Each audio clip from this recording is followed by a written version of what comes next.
Well, hello and welcome to today's episode of the Power of Your Mind podcast.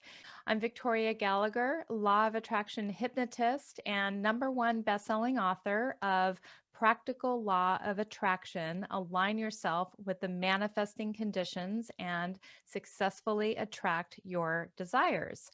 And I'm also the founder of HipTalk.com and HypnoCloud apps, which gives you access to over 500 hypnosis recordings right in the palm of your hand. So be sure to download that app from the app stores today.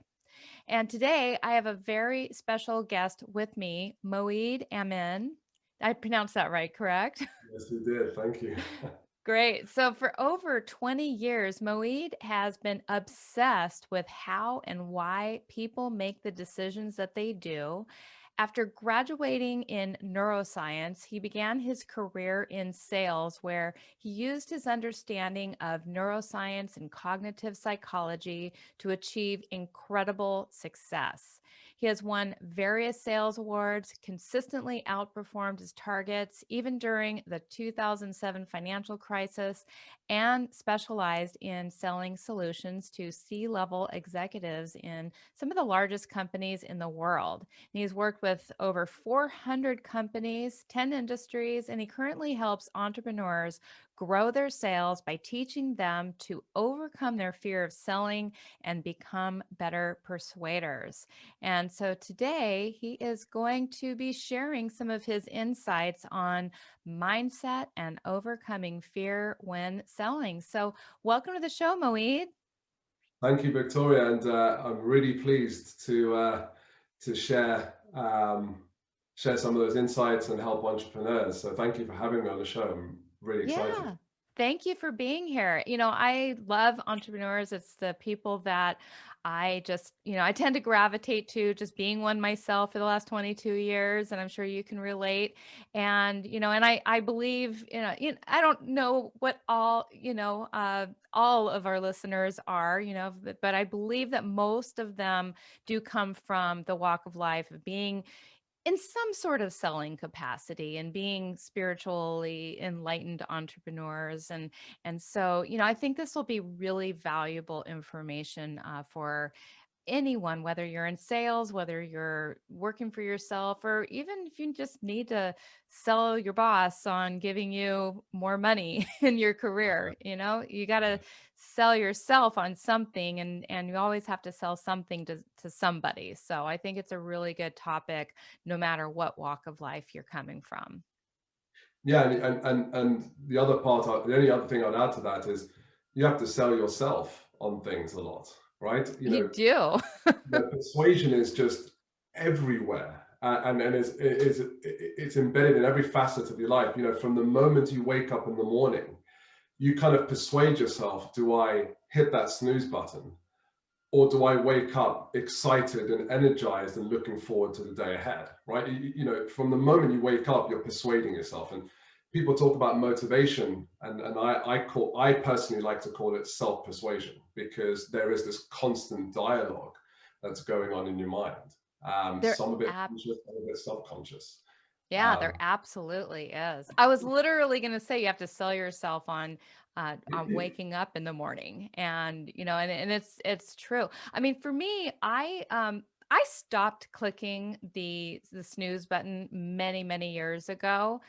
Partly just because I'm married and I wake up a lot earlier than my husband. So if I not only wake him up once, if I wake him up again, it's probably not gonna not gonna be, it's gonna interrupt his sleep. But it's more for myself because I always kind of feel like, I don't want to snooze away my life.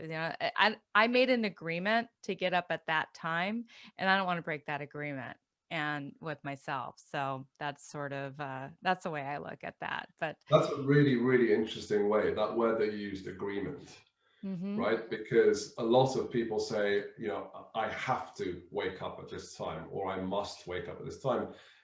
And the word must is a powerful word, but what you just said is far more powerful. And I've never actually heard it being said in that way before. You've made that agreement with yourself, right? You said, here is why I need to wake up. Here is why I would want to wake up. let's agree that we're going to do this. We're going to do this together. So I think that's a really interesting way of describing it. Yeah, thank you. I don't think I've ever actually said it quite like that either. It's interesting. There's definitely a version of that that I think about in my head, some sort of word, that that I've made. And I also just kind of feel like, when you're clicking that snooze button, it's like you're just trading, you're not really getting any quality of sleep out of that. You're not really getting any benefit out of it. And it's just setting up the day for you to like, I failed at waking up this morning at the time that that I said. So you're already like setting yourself up to kind of fail at and put other things off throughout the day. And that's absolutely right. I mean, I wrote an article, I think it was a couple of weeks back, around sales success and just some of the habits. And one of them is, waking up on time, because it sets the tone of the day. If you start the day with a win, even that smallest of wins, it just kind of embeds within your subconscious and within your own mind and your mindset, just that you've had a win. You set up that day in a far more positive note than if you snooze. Because invariably, most people, I know this happens to me, when I hit that snooze button, when I do wake up, I'm kind of annoyed with myself. I'm actually quite pissed off. Right? I mean, I know that, hang on, I've just wasted this time. Why didn't I get up? I could have worked out, I could have meditated, I could have written in my journal, I could have done such valuable things. And I only end up complaining about it later on. Was that extra 15 minutes or even half an hour really worth it? And almost every time it's a no. Yeah. Um, And just, so like, one more little thing on that note, like this morning, so I usually set my clock for 5, and this morning I just happened to wake up and I looked at my phone and it was 4:53. I have a habit of doing that. Like I always just, if I right, wake up, I want to know what time it is. yeah, yeah, Other people can't do that so well, they don't want to know, I but do that. I always want to know. I'm just curious. And so, yeah, it was like 4:53, and I'm like, I'm not going to get anything out of the 7 minutes. So I'm just going to go ahead and get up. Yeah.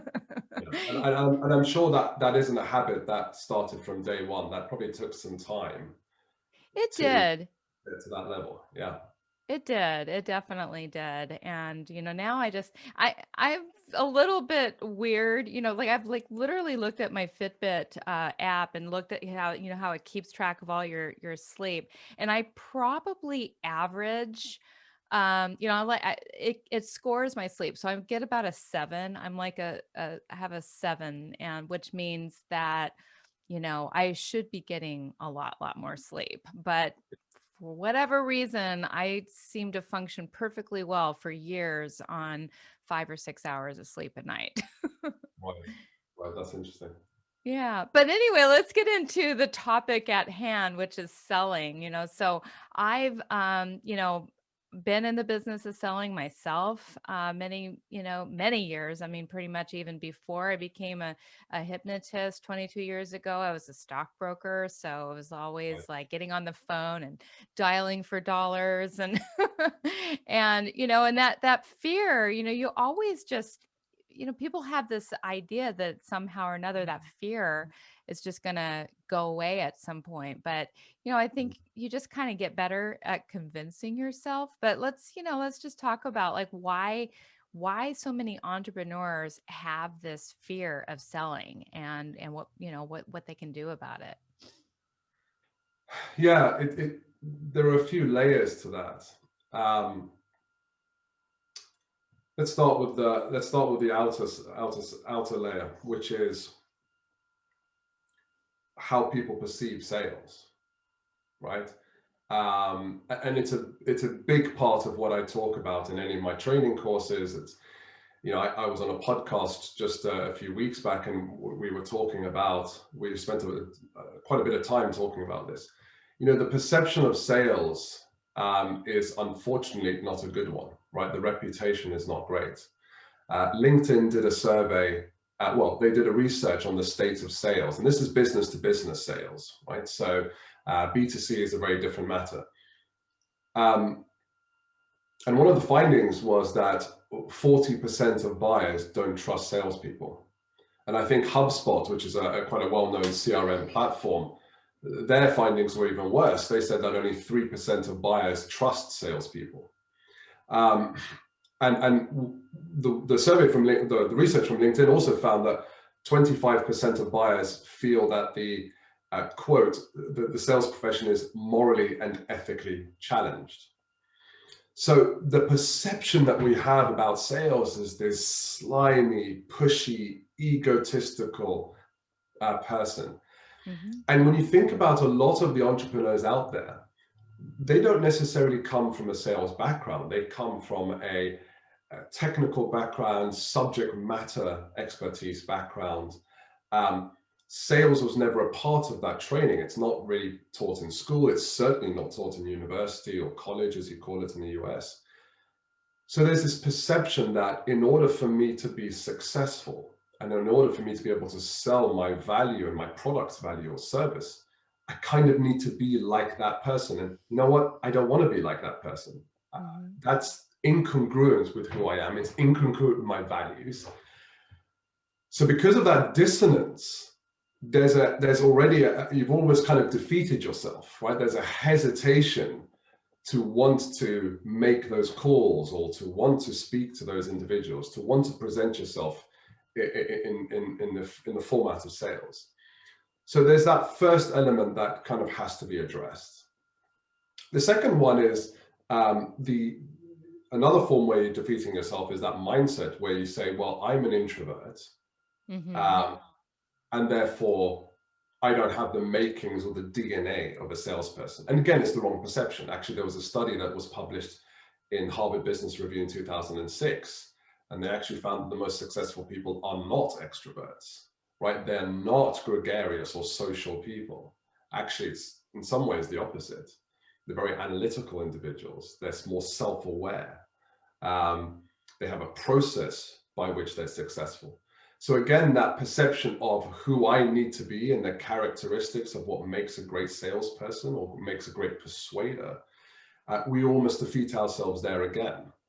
And then the final one is the fear factor that comes with exposing yourself.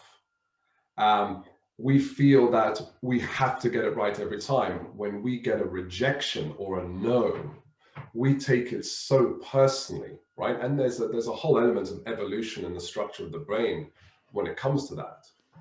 So we fear that rejection. Oh, what if this person says no to me, right? What if this person slams the phone down on me? What if I never even get a response to my emails? And look, I've been studying this for almost 20 years. I still don't get responses to my emails. In fact, I sent out a campaign where I got no responses whatsoever, right? And I'm using best practices. So we almost have to get over that fear as well and understand, where does that come from, right? And how do I pivot my intention from that engagement, from getting a sale or a response every time, to, am I going to learn something about this process, right? Am I going to learn something from lack of engagement or even a no that then informs how I need to take this further and improve it, and therefore maybe get a yes later on? So there are those kind of three layers that are the main. There are a few others, but those are the main ones that we get. So it's perception of what sales is in society. It's the perception that we have that we may not have the skills or even the characteristics of what makes a successful salesperson. And then there's the fear of getting rejected, right? The fear of having to hear that no, and we take it very personally. Yeah. So So those it's are the kind of. all ultimately just our own ideas that are getting in the way. It's just our own perception of what it is, who we are in relation to that, and that, and just making up, like, predicting that we're going to hear no, and what that means about that. So ultimately it's just about what we're making it mean. Absolutely, and a lot of people defeat themselves before they've even given themselves a chance, Mm-hmm. right? And that's a really big thing. Don't call it a failure when you haven't even tried yet, right? That's And let's debunk some of those things right now, right? And I'll just put some facts here. The first one is that sales is a noble profession. I'm part of a group that is called Sales as a Force for Good. I If like you that. are an entrepreneur, it makes absolutely no difference how good you are, if you are the product, how good your product is. If you cannot sell it and persuade others to buy into it, I would say you can't really call yourself an entrepreneur. Every single entrepreneur on the planet has become successful because they've managed to persuade their clients and the stakeholders and society at large, or their community at large, that they are worth investing in. So you cannot call yourself an entrepreneur if you are not able to persuade, right? So let's debunk that straight away, because if someone says, well, I'm just going to rely on my product, and it's just never No going one to will work. ever know about it, No, unfortunately. we live in a really crowded world, right? So crowded that we've got to look to Mars to send some people over, right? We live in a radically transparent world and a radically competitive world, right? Very easy to find 100 other people that probably do something similar to you, right? You've got to get comfortable with persuasion. So that's number one. The second one about the characteristics. I did a podcast just a few weeks ago where we talked about trust and how it's fundamental to the sales process. So don't focus about sales techniques. In fact, the best salespeople aren't, what differentiates them isn't really about the sales techniques. I mean, they're good at it, but what differentiates them is what it comes down to, which is they are trustworthy. So if you focus on what makes you trustworthy as a person, and buyers on average have far more years experience in buying than you do in selling. So forget the techniques. They've heard it all. They can smell it straight away. Oh, yeah. Stand out from the crowd by not using some of those techniques. And by the way, a lot of those techniques are stuck in the 90s and early 2000s. They're quite simply just ineffective. They're wrong. So focus on being trustworthy, right? You being an introvert is actually a strength, because you're able to analyze and think critically about what is going to be attractive to this person that I'm talking to. What is actually going to be attractive to my clients at large? How do I figure out what we do that's actually going to be really aligned to their values, right? And you being like that is far more of a strength than being an extrovert. And I'm not saying extroverts can't think analytically, but what I'm saying is being a pushy person, it's just not going to work. You want to draw people in. And be this beacon of value that helps you stand out from everyone else. So if you believe in what you do, that is a great start. Absolutely. And then the final one, which was around, the fear. And that's a very big topic. We're not going to cure that in this session. But we have to get to the root of why that fear is there. If I asked, and I go through this exercise with my clients, and when I do group training sessions, I ask people to take 10 minutes to list out everything that they have failed.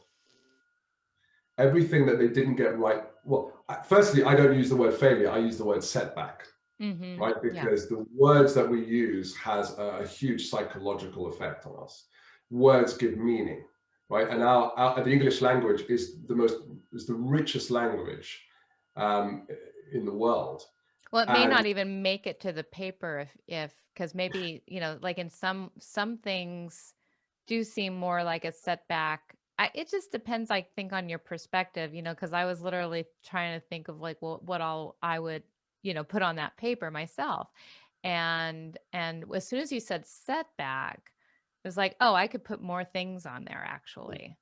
yeah, the words, like I said, words give meaning. It's how we communicate. It's actually, according to Yuval Noah Harari, in his book *Sapiens*, it's what separated us and helped us become the dominant species, is our ability to communicate. We have such a rich language, but people live such a poor life because they use a very small number of words to describe things, right? This is a disaster when you might have just tripped up a little bit.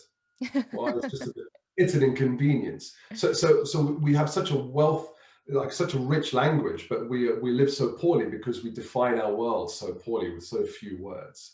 Yeah. So I asked them to list out all the things that they have had in terms of setbacks in their life.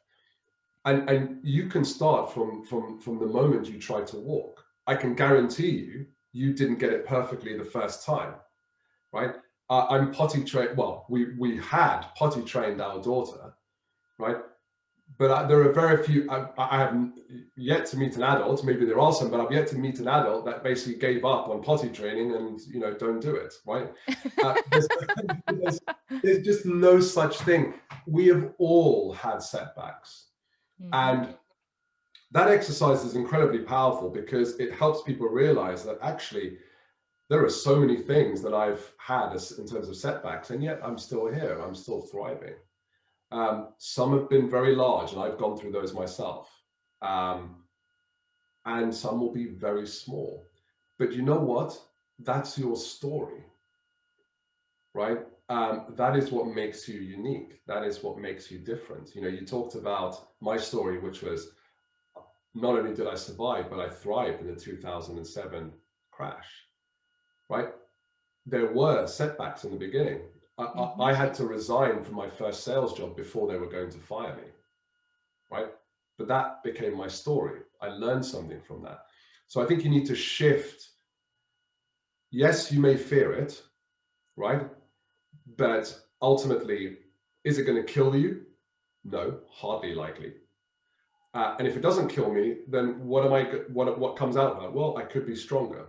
So I encourage a lot of my clients. We go through some exercises where we don't worry about the fear. Instead, we think, what can I learn from that? I may get a Right. no, but what have I learned from that no? And I make them write on their desk or on their computer screen, what have I just learned? That's great. And they see that every time. Yeah, Uh, you make so I some was, really great points, especially, I mean, yeah, when you think about all the things that you have survived, all the setbacks that you have survived. And, like, I mean, and maybe if a lot of people just gave up on walking or riding bikes or whatever it is, that they learned how to do early on, there would be more people that would, fail at that because it's like what we see in our world. It's like, well, it seems like everybody else knows how to do this. So it must, like that's what we see. But, when it comes to failing in business, well, there's this mantra out there that I don't know, however many high percentage of most businesses fail, or people fail succeed. Only a very small percentage of people actually rise to the top. And there's all these little mantras and all these little sayings, and we see people failing at this in the world. But I think if the same way as we see everybody walking, everybody has the ability to succeed at sales and to succeed in business. It's just that what we're told and what we see around us and this perception that we have that it's almost impossible, or you have to be some kind of special person, or you have to be have this type of education or this kind of experience or be this kind of person. And all of that's just nonsense. It's just what we see. It's our perception. It's what we've been told. So what would you say are some of the top things that can help entrepreneurs to just get more comfortable with selling? I mean, once you kind of realize that that's what that's your job. That's what you're in business to do. If you haven't been informed, you are in sales if you have a business. So now that you know that, what can a person do to just get themselves more comfortable with that? yeah. So let's start with the structured elements. And by the way, all the things that I described, these are things that I've experienced in my life, right? So I got to where I was successful because I had to go through a lot of hard times, right? And even now I'm going through some of those things as well in my business. It's a never ending journey. So the first thing that I would recommend is figure out who your ideal clients are. Who are your best clients? And why do I say that? And people talk about this a lot and say niche down, etc. But there's more to it. Firstly, if you figure out who your right clients are, you should, right, theoretically, as long as you do the other things well, have less no's, less hesitations, less silence. Because a lot of the times where we get no's is because we're going after the wrong people. And if we're going after the wrong people, we don't feel comfortable about our message. So take the time to interview and speak with some of your best clients if you have them. If you don't have clients right now, look at people that do something similar to you and try and find out who are their best clients, right? How are they communicating with them? What are the words they're using, right? What emotions are they trying to draw out and get their clients to feel? Because that is, you don't want to dive into a large pond, right? You want to dive into a smaller pond that you know is right for you. So take the time to and I wish I'd done this a lot sooner for my own business. It would have saved me a lot of heartache. Figure out who your best clients are, really get to know them, name them, right? Talk about their character, talk about their life, figure out their psychographics, do all those things so that you can close your eyes and really picture who that client is. Right, so that gives you a sense of comfort in knowing that you're speaking to the right person. That's the first thing. The other thing that comes in relation to fear is most of the time it's because we haven't done our homework. We haven't. It sounds so simple, but when you've done your homework, when you go into an exam, right, when you're in school or college, if you felt nervous about that, it's probably because, most likely because you haven't prepared, you haven't revised enough. And if you had, you would feel far more confident. So take the time to do your homework, not just about the client and the ideal client, but what you're going to say, right? Am I clear on what I'm about to say to them? Am I clear on the values and the benefits that I can provide and my product can provide to them? Have I practiced saying what I'm going to say? Sales is not a, people say, we have a saying in the UK where it's the gift of the gab, right? It's the ability to just be a talker. And the best salespeople are absolutely not that, right? They practice incessantly, right? It's like sports. You don't practice on the Olympic field or on the football stadium, right? On the live session. You practice hours and hours and hours before that in order for you to show up as the best version of yourself. Back in the old days when we could, and there wasn't any legal issue with that, we used to record all our calls. And while others were out partying and stuff, I'm not saying I didn't do that, but a lot of the times I would spend my time in the evenings and the weekend listening to those calls, listening to how I sounded, listening to what the prospect or the client said back to me. And I would actually record myself practicing what I was going to say so that it was absolutely polished. If someone's going to have a response to you that is not the best response that you're looking for, we call it objections, but really they're just maybe concerns or questions. How are you going to respond? Are you going to sound confident and polished because you've practiced? Or are you going to and ah and not really inspire confidence in the person you're speaking to because you don't sound confident yourself? So practice is incredibly, incredibly important in that process. So know who your ideal clients are, know your value and your self-worth, right? The product or the service that I'm giving, am I confident and do I believe in its value? So that when I speak to that ideal client, in my mind, I'm like, I know that this person's going to get value from me. There's no reason why they shouldn't get value from me because A, I'm speaking to the right person, B, I believe in what I'm doing and what I have to offer so much, and C, I've practiced incessantly so that I know that what I'm going to say is going to sound confident, it's going to sound polished, it's going to sound professional. right? I'm loving what you're saying. And it really is, it can just be boiled down to you got to do your homework. Yeah, You got to put something into this.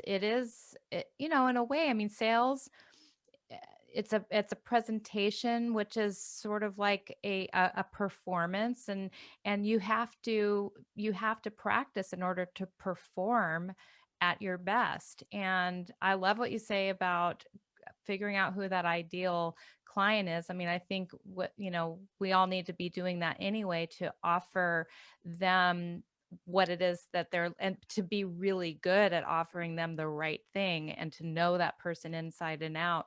And the more you know that person inside and out, the more you're just going to naturally be able to get into rapport with them and to be able to speak like them and to almost be intuitive and understand their needs better and what it is that they want with before they even know what they want. absolutely. And you'll be able to take it that step further where, and you hinted on this, where you will be able to actually tell them about a future situation, either a problem or an opportunity that they're missing that they are not even aware of, because you have done so much of your homework. There's a lot of research out there that has shown that being able to do that is such huge value. We all want a crystal ball. We all want to know what's going to happen in the future because we want to prepare. When we have advisors, we don't have advisors because they tell us what we already know. We have advisors because they tell us things that we don't know, right? They're giving us an insight and an additional information that we weren't privy to and we hadn't thought about it that way. People love those that they can trust that can deliver that kind of value and that kind of insight for them. So be that person for them, right? So if once you've done your homework, you are far more likely to actually figure out, well, what are the things that my ideal clients are not aware of? That's either going to be a problem if they don't deal with it, or it's an opportunity that they're missing out on. And how do I talk to them about that? Plus, when you do your research, you're going to understand what emotions they're going through, and you're going to be able to talk about those emotions. Because let me tell you, in B2B, there are far more emotions involved in the buying process than there is in B2C, because there's more at Interesting. stake. Yeah, there's more Oh, at stake. yeah. And a company called CB, which I was a commercial director in, before it was acquired by Gartner, they did a study, and they found that I think it was something like 62% of buyers, if they see personal value, not business value, not the logical business value in RI, but personal value, are far more likely to buy than those that don't see that, right? So I think it was 68% actually. Hmm. So personal value, the emotions, people buy through emotions, right? I know people say the majority is emotions. I would say it's all emotions actually, because Yeah. even when you logically go through the buying process, for someone that loves that logical process, for them there's an emotional attachment, right? Because they're seen as that logical person. To be seen as someone that doesn't do that is almost outside of their tribe, outside of their social circle, and they'll feel an emotional fear related to that. Yeah, So we say that, you know, the buying decisions are actually made at the unconscious level, which is where our emotions are. So it's made unconsciously, and then we use, you know, once that decision is made at the unconscious level, we're doing is using our reason and logic to justify making that buying decision. absolutely, absolutely. And there's a part of the brain called the reticular activating system. It has other functions, but one of them is it's almost like a filtering system, right? So we allow in to our conscious and higher thought process level things that are congruent with our opinions and beliefs of the world, right? So you may have had this where you've decided on buying a car, right? Let's call it a Mercedes.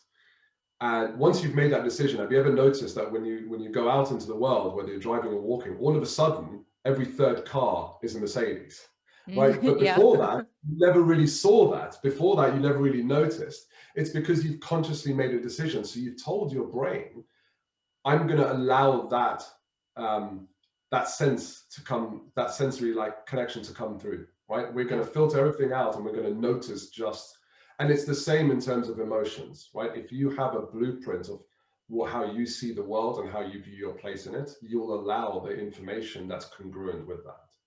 See, I use a lot of what you're talking about there to explain, like, that's how I explain how law of attraction works in a very practical sense because, it's kind of what we're focused on, and what we believe. It's, and really the world, our own minds are what are attracting more of what we focus on to us because, unbeknownst to us, we do have this crazy filtering system that's filtering out and working so hard to filter out billions of bits of Yeah. data that are being thrown at us that, if we did want to change course and change our beliefs, if we're not liking what we're being shown, we can always change those filters by focusing on something else. But it's bringing us more of what we're focused on. So it's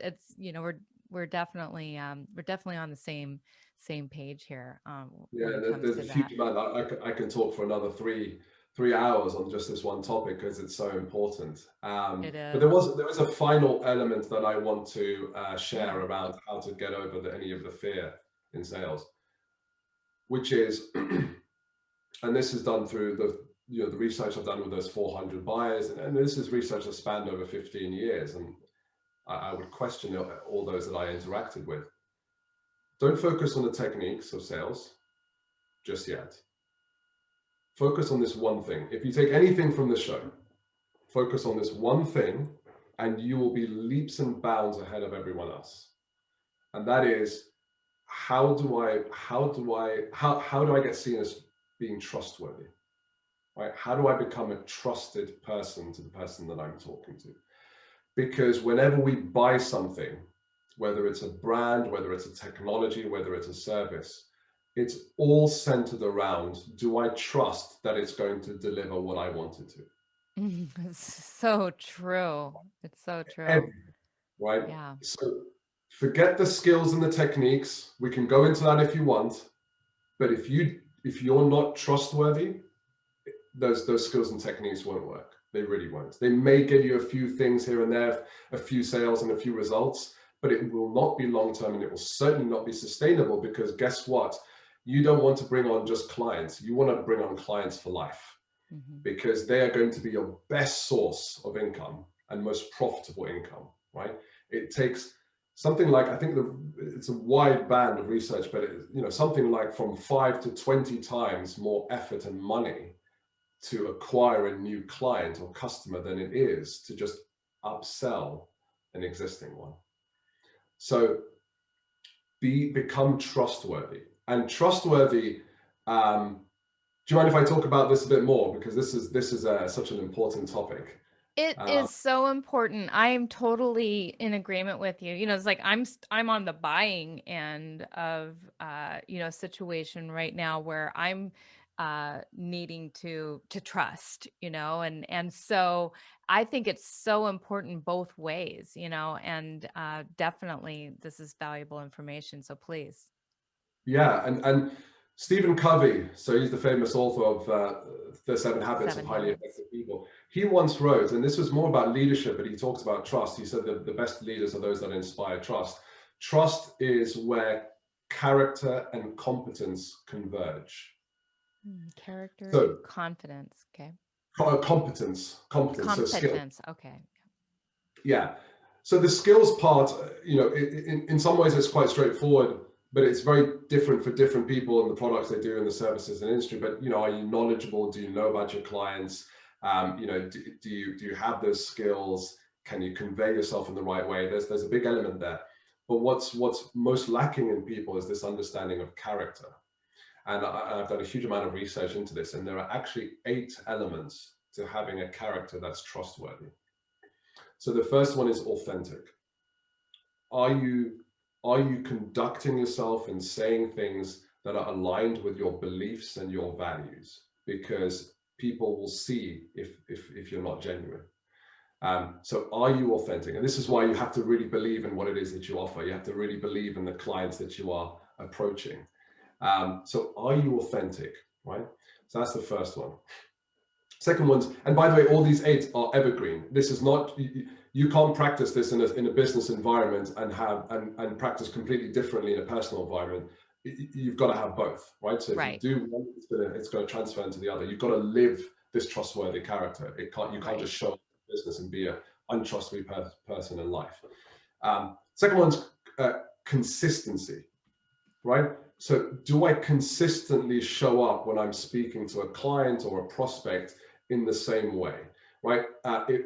Too many people, when they have a great client, they become very lax, right? They take their foot off the pedal. Whereas when they were courting that client, they were hugely professional, they were structured, they were on the ball. But once they have them as a client, they've just become a little bit complacent, right? So consistency, because if you are consistent, then I can trust that you will always deliver in the professional manner that you've done in the past. Yeah, that's so important. Really, really important. The third one's integrity. We don't have to label this, right? Are you truthful? Are you honest? Buyers will sense. And guess what? We're wired that if there's any hesitation in terms of whether someone has integrity and truthfulness, our brain says, take the safe road and just don't bother with them, right? It's designed for, your brain is designed for survival, right? So if anything is even a hint at, affecting that survival, then we're just going to take the safe road. So are you truthful? Are you honest? Not just to the client, but to yourself as well. Really important. The fourth one is responsibility, right? And you can, another way of saying it is accountable, right? Does the buyer feel that you are a responsible person, and do you feel accountability to them as well and their success, right? Are you going to be present when things are going well, but all of a sudden if something goes wrong on their side because of your product or service, are you going to suddenly disappear? Or are you going to have someone else deal with the problem? Or do you take accountability and responsibility and you own it and you deal with it and you help your clients through any bad times that you may have caused? Mm-hmm. Or you Really important. deliver on your, on your promise. Absolutely. Absolutely. Without, making excuses that, of things that are going on outside of you. That ownership is incredibly, incredibly important, right? So yeah, will you deliver on the promises that you've made? And by the way, that delivery of promise, integrity, consistency, etc. Those are all markers of whether someone's going to deliver on that promise. And that kind of really is what trust is. Do I trust that this person's going to deliver on the promises that they've made us? The next one is a surprising one, which is guilt worthiness. Oh, So interesting. there was a study that was conducted by University of Chicago. It was published in a few social and psychology journals. And they found that individuals who feel guilty about past actions inspire far more trust in others than those that do not. And this is so important because we've all done things in our past that we may not be very proud of. And those that recognize that and feel that guilt are more likely to reflect and to improve on it. Be careful of those that don't feel guilt, because they probably wouldn't hesitate to run you over. If that makes sense. Right? So guilt worthiness is incredibly powerful. And in the buyer relationship, there are a lot of examples. One of the simplest examples from a manager to a direct report level is people that work for you. If you're interviewing someone, just simply ask them, tell me about a time when you felt guilty about an action that you had to take in the past. That's a Right? great question. I mean, yeah, and and that's true whether you're getting into a personal relationship or a business relationship. If somebody just acts like they've just been perfect their whole life, or everything has always gone right, they're hiding something. There's something that they don't want you to know. There's no such thing as perfection, and you know that, whether consciously or subconsciously. So the saying, it's too good to be true. It's probably because it is, right? So the best sellers are those who own the fact that what they do isn't perfect, right? Raise that and mention that to the buyer before they ask you.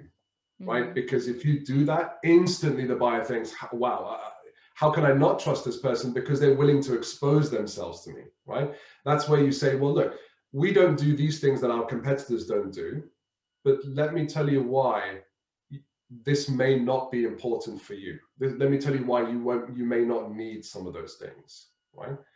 And let me tell you why some of the things we do are so important. But own the fact that you're not perfect. Own the fact there are some things that you don't do that maybe others do, right? Doesn't mean that you're any weaker. It just means that you may have chosen not to have those things because actually they're not really important to our ideal Yeah. client. Yeah, and And it's also setting proper expectations. absolutely, absolutely. So own up to that guilt worthiness, right? Sometimes there will be avenues where you can do that. The next one is generosity. And we all know, the rule of, well, not all of us know, but there's a rule of three in marketing sometimes where, give three things in order to then be able to ask for something in return. I'll give you a perfect example. One of our neighbors is doing some extensive renovation work in the house. And they did all those things that I talked about, integrity, responsibility. They've done all those things, but there was one thing they did that really sweetened and made us really feel we can trust them. And that was that there's going to be a lot of noise from the renovation work. They're going to have some heavy machinery come in. It's going to disrupt my wife and I, who run our own businesses, for at least 3 weeks out of the Mm. 3-month period where the renovation's happening. They sent us a £50 Amazon gift voucher with a personal note that said, look, we understand it's going to be noisy. Here's a gift voucher if you wish to buy any earplugs, or you can just simply use it however you wish. Oh, that was And great. they didn't have to do that, Yeah. but that generosity made me feel that, you know what, I'm far more comfortable that if there is any small damage that's done to my property, I don't have to worry about arguing with them or pushing them to get it fixed, right? They're going to, now, if they did that on its own, just that doesn't mean I'll instantly trust them, because it could mean that they're trying to buy me. But because they've done about 4 of the other things that I've just described, all of that put together, it just made us feel so much at ease. So generosity is very important to inspiring trust. I like that. And the final one is agreeableness. The word influence comes from the Latin word influere, which means to flow with. Um, there's a study that was done by Tali Sharot, who wrote the book, The Influential Mind. If someone has an opinion, we typically try to throw data at them and logical reasons why they should change that opinion. But once someone has an opinion, that reticular activating system comes back in again and says, I'm only going to filter in what's congruent with my beliefs. Right. And effectively, you're trying to put a dam in that river, that flow of that river, which is their opinion. And water's going to seep out, and they're going to find a way around that. However, if you get into the water and flow with them for a while, you understand where they're coming from. You understand their world. And when you step into their world, they feel instantly aligned with you. They feel that they can trust you because you've taken the time and the energy to understand me, right? Dale Carnegie talks about it in his book, How to Influence People, right? So Uh, agreeableness. it's about agreeableness. Step over the line into my world fully before then trying to help me see your world. Some people say you've got to meet me halfway. Not true. Yeah. Because you're the one that's calling them at the end of the day. You can't ask them to step forward and meet you halfway. You have to earn that. So step into their world and just listen and understand, why is it that they have that opinion? And then you can start to veer off. Once you build that trust, they're going to be more amenable to what you have to say, right? Yeah. Well, it's like Stephen Covey said in his book, seek first to understand, then to be understood. Absolutely, absolutely. Because why should we understand you when you haven't even had the courtesy to try to understand me? Especially since you've called on me, right? I haven't Yeah, called on you. exactly. Or it's anytime, it's like, and it's been a while since this happened, thank goodness. But, and my husband and I have a breakdown or whatever, and it's like, and eh, nobody wants to hear the other person, and Yeah, so you have to like you have to be able to step into that other person's shoes and understand, what happened from their point of view. Otherwise, they're not going to hear you. And it's the same thing in business. It's the same thing, in any kind of situation. So, yeah. Absolutely. So you cannot influence someone if you're judging them. And Hmm. most of the time that conflict comes because you're judging them for having a different opinion to you. But let's be frank here. Doesn't mean that they're wrong, right? They just have a different opinion. That, by the way, they've not just plucked out of thin air. It's a lifetime of experiences and conditioning that's made them also have that opinion. So step into their world, get to understand them, and by that way, you're going to become more agreeable. So when someone says something, don't just say, I disagree with you, and here are all the reasons why, because you're kind of tramping on their beliefs here, right? Instead, just, very simple technique is to say, that's really interesting. Tell me more. Right? Yes, absolutely. It's as simple as that. Just tell me more. I want to learn. So those are the 8 markers of trustworthy character, and focus on being trustworthy before doing all the sales skills, right? Because that is the foundation. And by the way, as I said That in in that, and of itself is absolutely that's powerful. that's to me, that's the key. If you could just be all of that, you be trustworthy. I mean, there's no sale. So there's no need to sell. Absolutely, absolutely. And you'll stand out because too Yeah. few people do it, I unfortunately. do want to make sure I grabbed all 8 of these. I Mm, have authentic, consistency, integrity, responsibility, yeah, guilt worthiness, generosity, and agreeableness. yeah, that's it. Yeah, very Yeah, good. yeah. Well, that's very enlightening. That and they all make perfect sense. It makes absolute perfect sense. So let's just kind of get into since we're about to wrap up here. This has just been extremely valuable information, and I mean, there's just so much more that we could go into.